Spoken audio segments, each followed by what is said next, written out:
Brothers kind of fun brings people together. Delayed. Monopoly's been bringing people together for almost 50 years. That's how long we've been wheeling and dealing together, building hotels together, and going to jail together. Corner the market and utilities. You can't lose. Share a smile and your day seems a whole lot better. Parker Brothers kind of fun brings people together. Milton Bradley has made a game just for you, and it's called Candyland.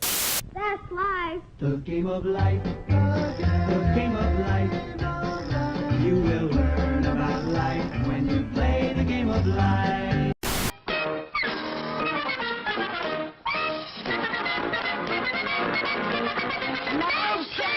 Mousetrap, the wildest, funniest game you've ever seen. Mousetrap! A detective has to be observant,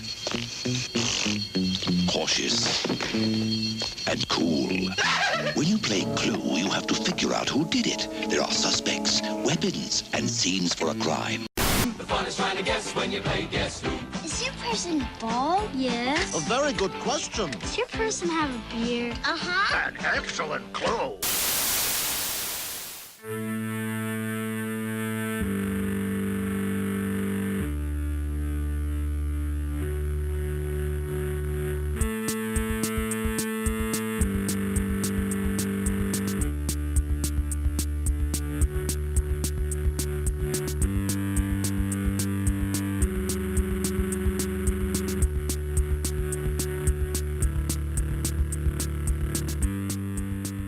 So a lot of people, when they hear board games, they tend to think about, Monopoly, they tend to think about Clue and, the traditional Hasbro style games. I didn't really play board games as a kid, only just basic ones that everybody else probably played, like Candyland and Chutes and Ladders and Clue and Guess Who and board games that they would have at the elementary school that I went to. Yeah, growing up, there weren't a lot of things that we were into. I remember my dad played Risk a lot, and he liked a lot of war games, but that was never really my speed. When I was a kid, playing games was more of the traditional games like your Monopolies, your Scrabbles, Sorry, Candyland.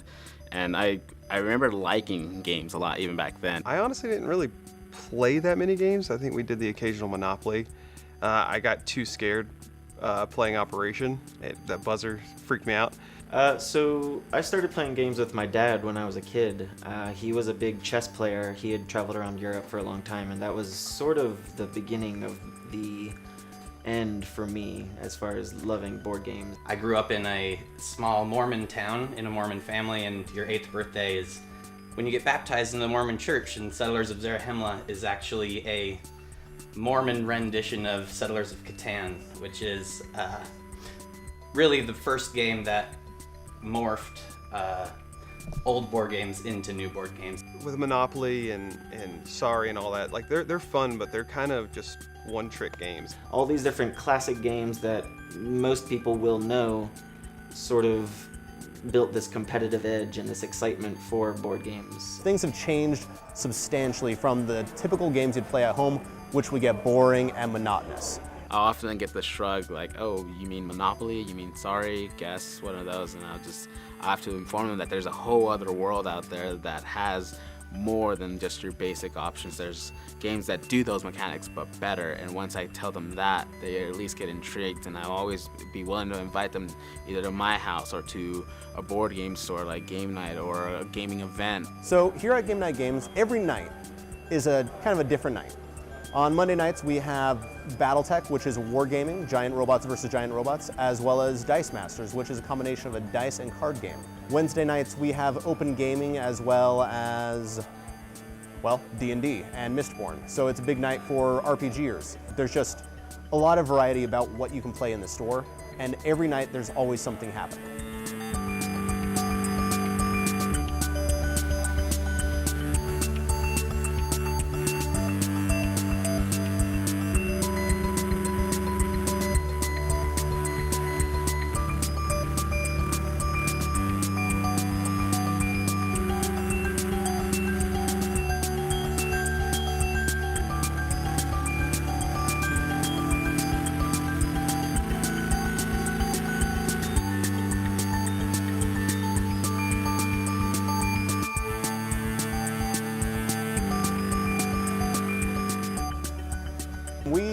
have hundreds of games. We have games all the way from Europe. We have games that have been made overseas in Japan. We also have quite a few games that have been made here locally in Utah.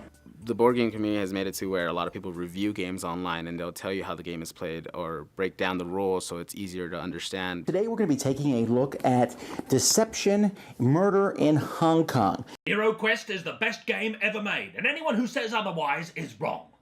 Hello and welcome to Shut Up and Sit Down Teaches Pandemic Legacy. We went and we found a game called Pandemic. First off, can I congratulate you on an absolutely awesome purchase. We said this was the best game in the world in 2015 and you're going to have a lot of fun with it. And decided to play it, and then I think a few months after that we owned close to 50 board games after that. So games that have come out more recently that have gained traction are like legacy games.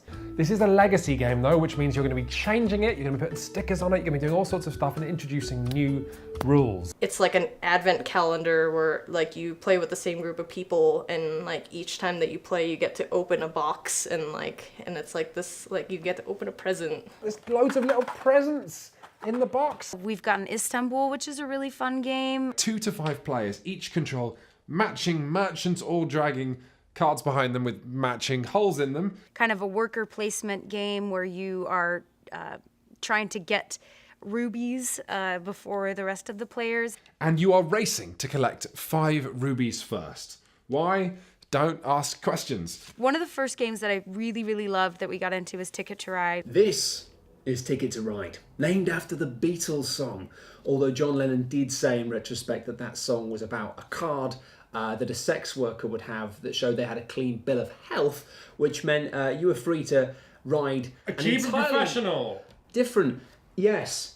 It's a game. Which is a super simple game. It was one of our gateways. There's something called gateway games, which is a type of board game that's really easy to learn, but also, I guess, very different than what people would expect. Deception is a great one that we've been playing recently. You designate a murderer, everyone has to close their eyes, nobody knows who the murderer is, and then somebody has to try and give you clues to try and guess who the murderer is. I was able to play with my college buddies and learn how to communicate and sort of deceive other players, and that was sort of the fun in it all, was that I could have this experience where I could lie and get away with it and start winning and getting victory points or something like that. There's also this other game called Time Stories. Is this a Quantum Leap reference? Because I haven't seen Quantum Leap. You play a different story and you're traveling in time. It's like a breakneck water slide at times with twists and drops and more twists until you soaked the seat of your pants, American or British pants. There's such a variety of games that it's almost unfathomable. Fortunately, I've always had a game on me. I usually carry a game in my car at all times, so I love having the opportunity to be like, have you got 10 minutes? Let me show you this real quick. Let's see, Raptor. Such a fun game. You're these scientists trying to keep this raptor locked up, kind of Jurassic Park-ish themes. One person can play as the scientist trying to keep the raptor and her babies locked up, and the other person can play as the raptor trying to get her and her babies out, which I think is a really cool theme because you're either a jerk or you're a raptor. I like it.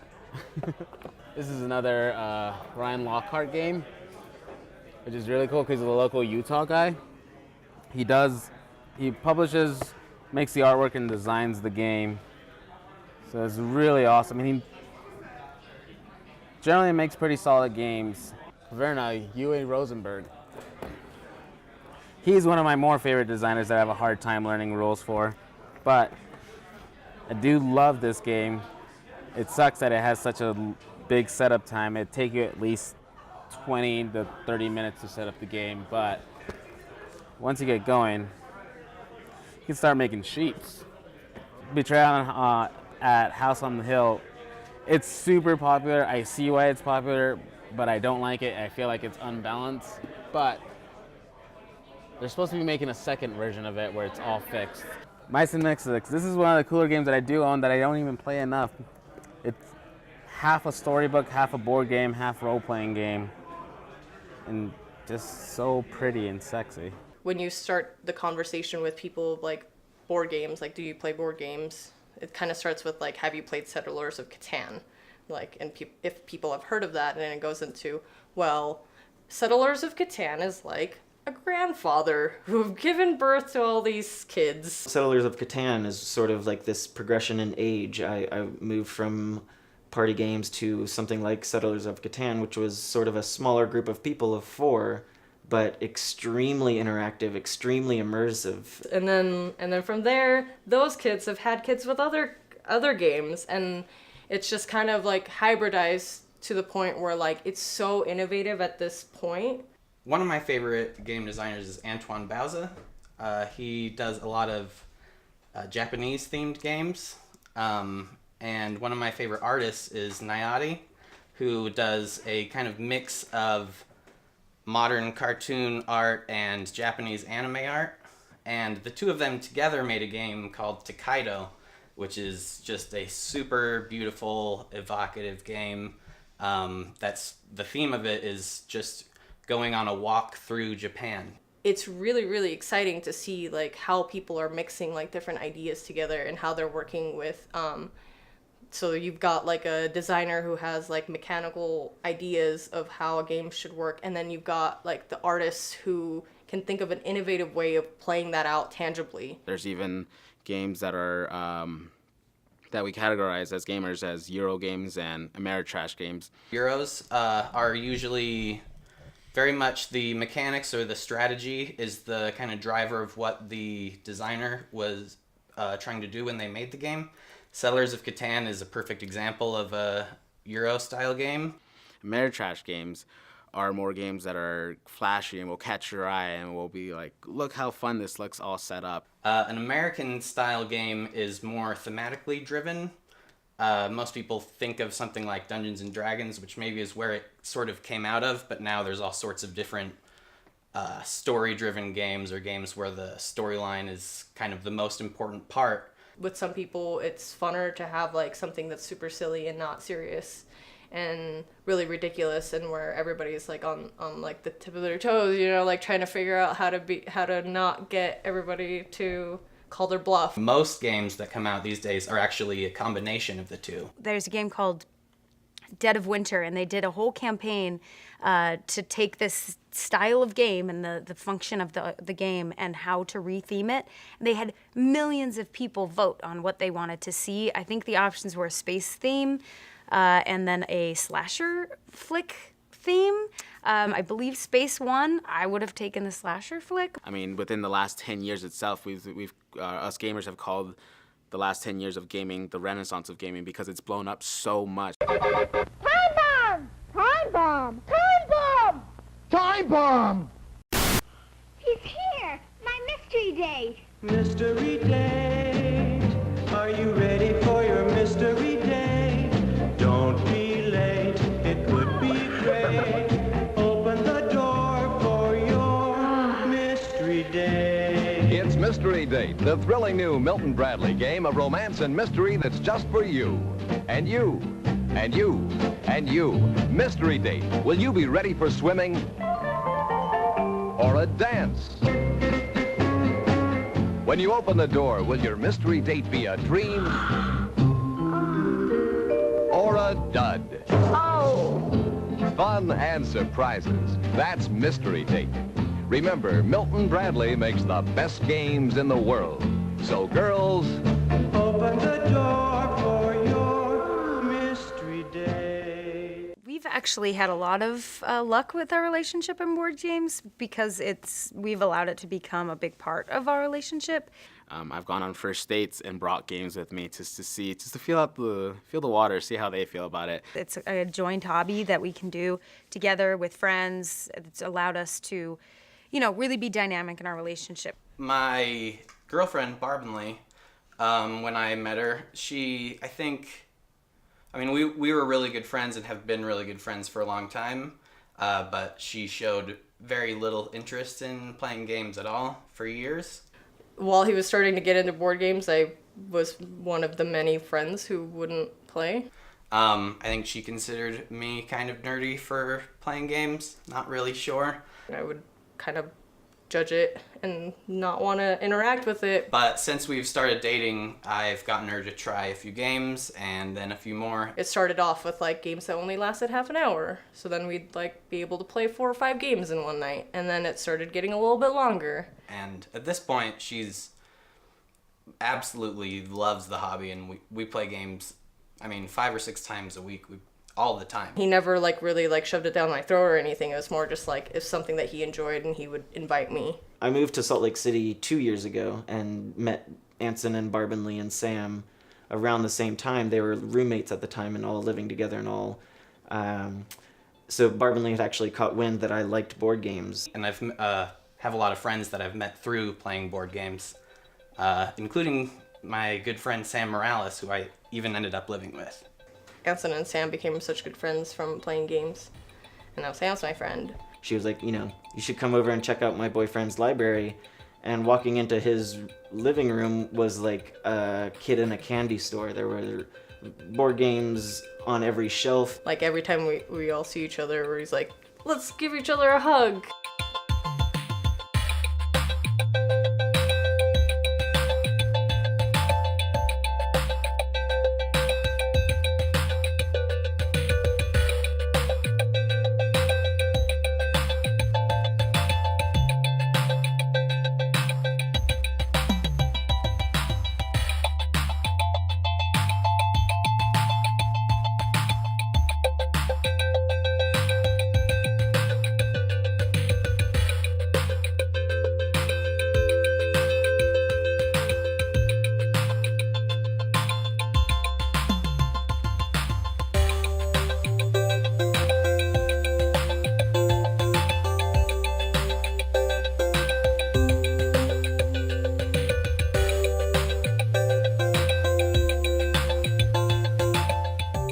I work at Poplar normally, and I was telling all my coworkers that I'm going to a board game convention, and most were just, they laughed it off type deal, like, you're a nerd, which, of course I am. But my manager at the time, he was all about it. He's like, man, I used to love playing games. I still do. Like, what about getting something going here Sundays? I thought that I could get a budget from the bar and buy all the games that I want to, but I quickly realized, like, to get a good library that people, if they don't know anything about games and they've maybe had a few drinks, could sit down and play, to games that are more abstract and way more thinking.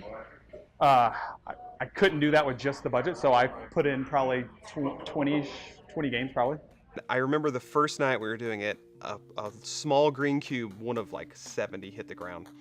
And everyone at the table stopped playing the game, pushed their chairs away, all got their cell phone apps, like the flashlight app out, and they were on the hunt for this piece. And like I said, I thought we were gonna lose like 4 or 5 pieces to every game every night. And I haven't had a game gone missing. I haven't had a game spilt on. And from what I can see, I haven't had any pieces come up missing, so. If you go to any board game store, you can really just drop in on games with anybody, and everyone will let you play.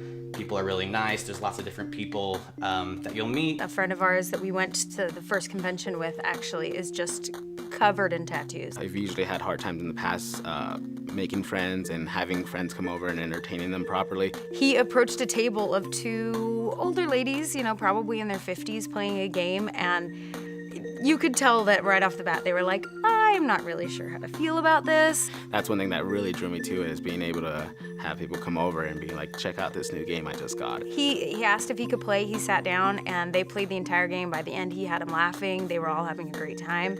I don't know. I've met other people that I think I normally wouldn't have talked to. And it's a huge, huge icebreaker. I currently work at a high school as a teacher's assistant with autistic kids, and I brought my games to them, and it's been something that's been really great because it's been able to build them a little bit more confidence playing this little silly game and having them beat me at it, knowing that like, oh, I can do something that somebody else can do. It's like, oh, you're doing this thing that I think is really fun. Let's talk about it. And now, like, when I see you next time, I don't feel so weird talking to you. And you're a part of my community, and I know that you like lighthearted things too. And it kind of like breaks this whole like social barrier that I think a lot of people have a hard time with. With that culture, it's been a really welcoming community. Like, people with board games usually want more people to play games with them, because unlike video games, you can't play those on your own. You would think that kind of there would be culture shock or something where people couldn't get together and play, but really anyone can jump in on any game and have a good time.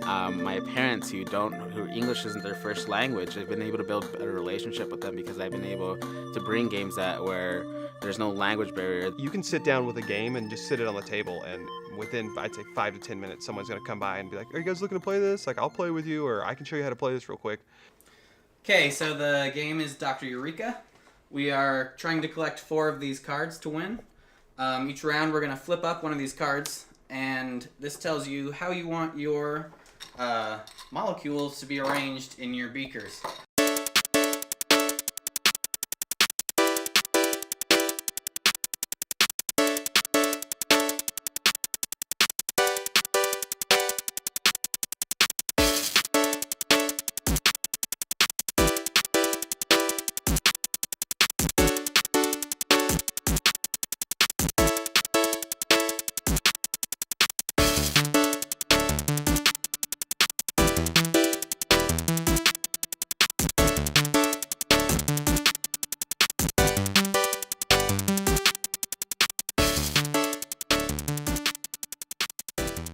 One of the great things about going to a convention like SaltCon is that they have these map tables and these trading tables where you can go in and set your whatever board game maybe that didn't necessarily suit your needs or what you consider fun. I've never had anything stolen. I've never, these are really good people. We have such an honest community that you can leave your $100 game on a table unattended. So I went to the convention by myself, and I just sat down at tables. Everyone was very inviting. Anyone would play with me. 2 of our best friends that we've met, they now live in Minnesota, but we met them at a board game convention. We've kind of developed like a lifelong friendship solely because we sat down to play a game with someone. We get a hotel room. We stay, we're in it for the long haul. We'll stay there 4 or 5 days in a row. We get people up in our hotel, people that we're just meeting, that were just met that day, and we're partying till 6 in the morning with them. There's a game that came out just this year at Essen, which is the world's largest board game convention in Germany, called Adrenaline.